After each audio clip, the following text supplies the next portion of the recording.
Assalamualaikum warahmatullahi wabarakatuh. Hello everyone, my name is Noveraini Amelia Ramdhini and I'm student majoring in Office Administration Education in Sebelas University. In this video, I will present my narrative about the crisis of democracy in Indonesia. Happy watching everyone! Democracy is a form of government in which important decisions, either directly or indirectly. Indonesia is one of the countries in the world that attach to this democratic system. Indonesia became a democratic country by the declaration from the Proklamasi text of Independence Unitary State of Republic Indonesia on August 17, 1945, which was read by the Indonesian proclaimer at that time, namely Sr. Soekarno and Muhammad Hatta.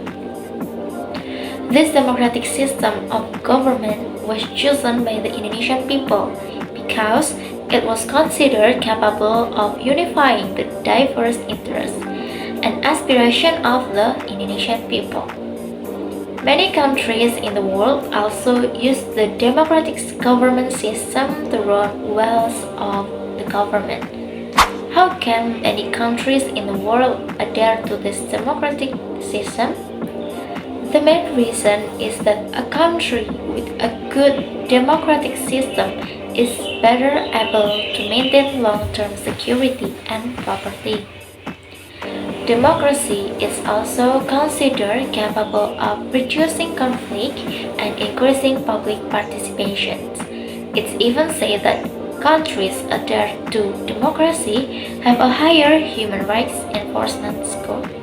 However, from the various advantages, democracy can be said to be the most perfect system of government because in reality there are still many problems that arise and make this democracy is still the best system in large-scale governments anywhere.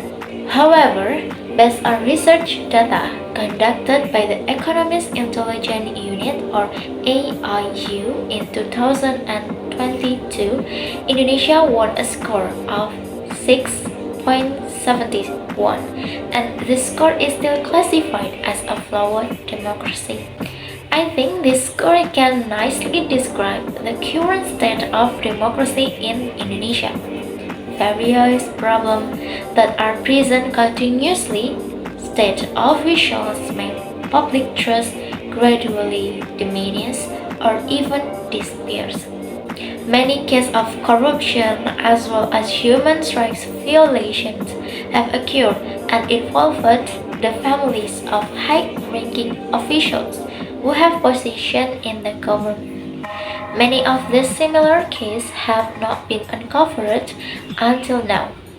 For example, the case of the murder of human rights activists, namely Munir Thalib, which occurred 18 years ago on September 7, 2004. Until now, the main perpetration of the Munir murder also not known with certainty.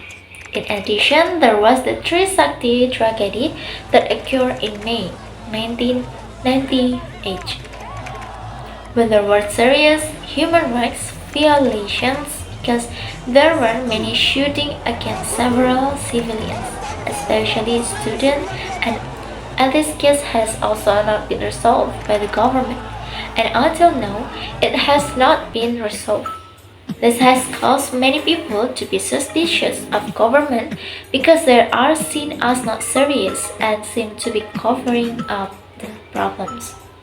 Public trust in government is decreasing, and this indicates that the level of democracy in Indonesia is also decreasing. Other problems such as the existence of cases when elections are held are also a very important factors in index of democratic value in Indonesia. In addition, there are still many people whose voice or right to express their opinion are silenced by the government because they are considered to have violated the rules. Even though a democratic country is a country that prioritizes the voice of the people, then what if the people's right to express their opinion is always considered to have violated the use by officials? It's because of this many people think that Indonesia's democracy is currently experiencing a crisis due to the problems of public trust. If this crisis is allowed to continue, it will affect the functioning of the government system in a country. Demonstration or even rebellions can occur due to the weakness of a country's democratic system. Therefore, the government must pay attention and start strengthening the democratic government system.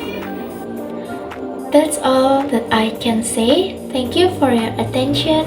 Wassalamualaikum warahmatullahi wabarakatuh.